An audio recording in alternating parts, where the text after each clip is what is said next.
Good morning student. હવે આપણે જોતા હતા સમાજ, એમાં પહેલો પાઠ આપણે પૂરો કર્યો હતો।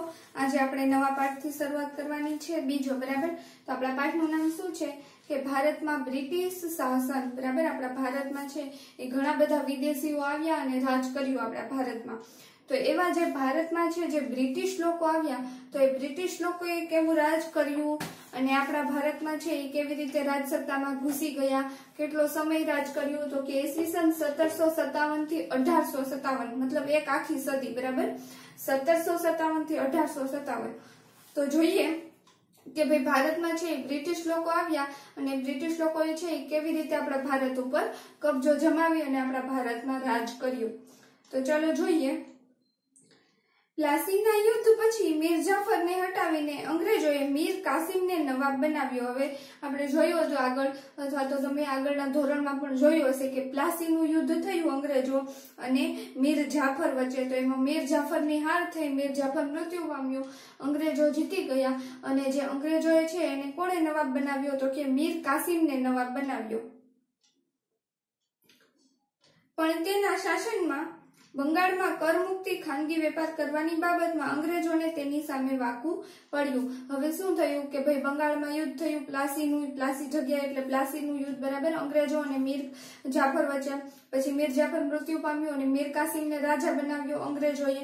તો મીર જાફર સાથે કઈક વાટાઘાટો કરી હતી કે ભાઈ તારે અમારા માટે આટલું કરી દેવાનું, અમે તને રાજ આપીએ છીએ। બરાબર, એવા બંને વચ્ચે કરારો થયા। પરંતુ જે બંગાળમાં છે એ મીર જાફરને શાસક બનાવવામાં આવ્યો, રાજા બનાવવામાં આવ્યો। તો મીર કાસિમ છે, તો મીર કાસિમે શું કહ્યું કે બંગાળમાં છે કર મુક્તિ, એટલે કે જે કઈ વેપાર કરીએ છીએ એમાં કર ન ભરવો પડે। બરાબર, કરથી મુક્તિ।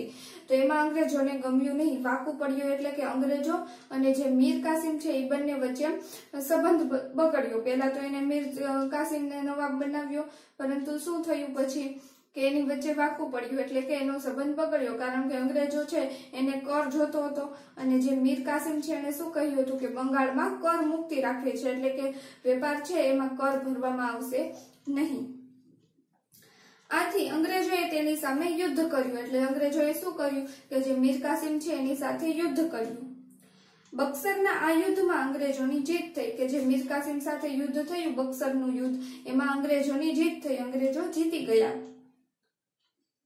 ત્યારબાદ ક્લાઇવે અવધના નવાબ અને મુઘલ બાદશાહ સાથે સંધિ કરી। ત્યારબાદ ક્લાઇવ એટલે કે જે અંગ્રેજોનો નવાબ હતો એને જે મુઘલ સમ્રાટ હતો એની સાથે સંધિ કરી લીધી, એટલે કે મિત્રતા કરી લીધી। સંધિ મુજબ અવધના નવાબે કંપનીને 50 લાખ રૂપિયા આપવાનું સ્વીકાર્યું। હવે જે સંધિ કરી, કરારો કર્યા, બરાબર, કે હું તમને શાસક બનાવું, રાજા બનાવું, તો એના બદલામાં તમારે આટલું કરવાનું। તો અવધના નવાબ સાથે કેવા કરાર કર્યા કે એને 50 લાખ રૂપિયા કંપનીને આપવાના, અંગ્રેજી કંપનીને। બરાબર, અને મુઘલ બાદશાહ શાહ આલમ બીજાને કંપની વાર્ષિક 26 લાખની ખંડણી આપે। એક તો મુઘલ બાદશાહ સાથે એને કરાર કર્યા હતા અને બીજું તો કે અવધના નવાબ, તો અવધના નવાબ છે એને 50 લાખ સાથે કરાર કર્યા અને જે મુઘલ સમ્રાટ હતા એને વર્ષે કેટલા, તો કે 26 લાખની ખંડણી, એટલે કે વર્ષે છે 26 લાખ રૂપિયા આપવાના। બરાબર, રાજા બનાવવાના બદલામાં। તેના બદલામાં બંગાળ, બિહાર અને ઓડિશાની દીવાની સત્તા આપવાની હતી। તેના બદલામાં અંગ્રેજોને શું આપવાની, તો કે બંગાળ, બિહાર અને ઓડિશાની દીવાની સત્તા। 12 ઓગસ્ટ 1765 ઈસ્ટ ઇન્ડિયા કંપનીને મુઘલ બાદશાહે બંગાળની દીવાની સત્તા આપી, એટલે કે જે અંગ્રેજોએ ઈસ્ટ ઇન્ડિયા કંપની સ્થાપી હતી 12 ઓગસ્ટ ને 1765 ના દિવસે એ શું કર્યું, તો કે બાદશાહે છે બંગાળની દીવાની સત્તા એ ઈસ્ટ ઇન્ડિયા કંપનીને આપી દીધી છે। કંપની કોની હતી, તો કે અંગ્રેજોની। અને અંગ્રેજોની ભારતમાં રાજકીય સત્તા શરૂ થઈ, એટલે કે આવી સંધિઓ કરવામાં આવી અને બધા રાજાઓ છે એને એના જે દૂતચરો હોય એને શું કર્યું, તો કે એને પૈસા આપી અને એને રાજસત્તામાં પોતાનો પગ પેસારો કર્યો, એટલે કે એને રાજા બનાવ્યા, બદલામાં પૈસા પણ લીધા અને રાજ પણ લીધું। એટલા માટે શું થયું, ત્યારથી એક પછી એક અંગ્રેજો છે એ રાજા બનવા લાગ્યા અને આપણી ભારતની જે રાજકીય સત્તા હતી એમાં પગ પેસારો કર્યો, એટલે કે એમાં શું કર્યું, તો કે રાજકીય સત્તા આખી પોતાના હાથમાં લઈ લીધી અંગ્રેજોએ। ત્યારબાદ આપ્યું છે જાણવું ગમશે, એમાં જોઈએ અંગ્રેજોએ કંપનીની આવકમાં વધારો કરવા ઈસવીસન 1772 બંગાળમાં એક નવી વ્યવસ્થા દાખલ કરી. કંપની એટલે કે જે અંગ્રેજોએ છે ભારતમાં આવી અને અલગ અલગ કંપનીઓ સ્થાપી હતી, જેમાં સૌપ્રથમ મુખ્ય કંપની કઈ હતી તો કે ઈસ્ટ ઇન્ડિયા કંપની. બરાબર. હવે એને જે નાણાકીય સત્તા છે એમાં વધારો કરવા માટે કંઈક નવી વ્યવસ્થા દાખલ કરી. તેમાં શું દાખલ કરી? જેમાં જમીન મહેસૂલ વસૂલ કરવા માટે ઇજારદારો સાથે કરાર કરવામાં આવતા. હવે નવી વ્યવસ્થા કરી. એમાં શું હતું કે સૌપ્રથમ તો એ આવક ક્યાંથી મેળવી શકતા પહેલાના સમયમાં તો કે કર ઉઘરાવીને. બરાબર. કે જે ખેડૂતો ખેતી કરતા, જમીન હોય અથવા તો બીજું કઈ કાર્ય હોય એના ઉપર કર ભરવામાં આવતો, કર લેવામાં આવતો સરકારે. બરાબર. તો એનાથી જ એને આવક થતી. તો એ કરમાં કંઈક નવો નિયમો દાખલ કર્યા. તો જોઈએ નવા નિયમો ક્યાં છે. જે બોલીમાં વધુ રકમ આપે તેને મહેસૂલ ઉઘરાવવાનો ઇજારો આપવામાં આવતો. હવે અંગ્રેજોએ છે કંઈક એવા કરારો આપ્યા કે જે બોલીમાં વધુ, આપણે કહીએ ને કે બોલી કરે એક પછી જે વધારે રકમ બોલે એને એ વસ્તુ આપવામાં આવે, એ વસ્તુનો એ માલિક ગણાય જાય, હકદાર. તો એવી રીતે આમાં પણ શું કરવામાં આવ્યું તો કે એવી બોલી કરવામાં આવી કે જે વધુ બોલી બોલે એને મહેસૂલ ઉઘરાવવા માટે એક વ્યક્તિ નક્કી કરવામાં આવે, નિશ્ચિત કરવામાં આવે કે ભાઈ આ વ્યક્તિએ વધારે પૈસા કીધા છે તો એને હું સત્તા આપું છું કે ઈ છે એ બધા લોકો પાસેથી મહેસૂલ ઉઘરાવે. બરાબર. સમજાયું તમને? આ વ્યવસ્થામાં ઇજારદારો માટે દસ્તાવેજમાં ફાર્મર શબ્દનો ઉપયોગ કરવામાં આવતો. હવે જે આ વ્યવસ્થા હતી કર ઉઘરાવવાની, એમાં જે દસ્તાવેજ હોય કર ઉઘરાવવા માટેના દસ્તાવેજો રાખવા પડે ને, તો એ દસ્તાવેજામાં શેનો સમાવેશ કરવામાં તો કયા શબ્દનો હતો કે ફાર્મર. ફાર્મર એટલે તમને ખબર જ છે ખેડૂત. હવે જે ખેતી ઉપર છે જમીન મહેસૂલ એટલે કે જમીન ઉપર કર લેવામાં આવતો. જમીનના માલિક કોણ તો કે ખેડૂત. અને શેના ઉપર કર ભરતા હતો કે ખેતી ઉપર. એટલા માટે કયા શબ્દનો ઉપયોગ થતો હતો તો કે ફાર્મર શબ્દ. આથી આ વ્યવસ્થા ફાર્મિંગ વ્યવસ્થાને નામે ઓળખાય. હવે શબ્દ ફાર્મર લખવામાં આવતો, પરંતુ જે કર ઉઘરાવવાની આખી વ્યવસ્થા હતી એને કયા નામથી ઓળખવામાં આવી તો કે ફાર્મિંગ. બરાબર. ફાર્મર છે, ખેડૂત છે, એની પાસેથી કર લેવામાં આવતો એટલે આખી વ્યવસ્થાને ફાર્મિંગના નામે ઓળખવામાં આવી. આ વ્યવસ્થા ઇજારદારોનું એકમાત્ર ધ્યેય વધુ આવક ઊભી કરવાનું હોવાથી ખેડૂતોનું શોષણ થતું હતું. હવે આ વ્યવસ્થા નવી નિયમો સાથે બહાર તો પાડવામાં આવી, પરંતુ એનો મુખ્ય હેતુ શું હતો તો કે જેમ બને એમ વધુ આવક મેળવવી. એના કારણે શું થયું કે ખેડૂતોનું શોષણ થયું. ખેડૂતો પાસેથી જેમ બને એમ વધારેમાં વધારે કર લેવામાં આવતો. તો ખેડૂતો તો પછી કંગાળ થઈ જાય.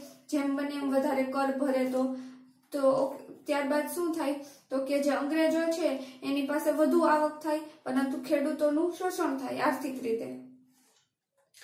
જ્યારે આ પ્રથા અસહ્ય બની ત્યારે તેમાં સુધારો લાવવા માટે ભારતમાં ગવર્નર જનરલ તરીકે કોર્નવોલિસની નિમણૂક કરવામાં આવી. હવે આજે એક પછી એક છે કર ઉઘરાવવામાં આવતો ખેડૂતો પાસેથી. બરાબર. જેમ બને એમ વધારેમાં વધારે. પછી લાંબો સમય તો ચાલી ન શકે. ખેડૂતો ક્યાં સમય સુધી આમ કર ભર્યા જ કરે. બરાબર. વધુમાં પડતું. અને જે અંગ્રેજો છે એની આવકમાં વધારો થતો રહે એવું તો થઈ નહીં.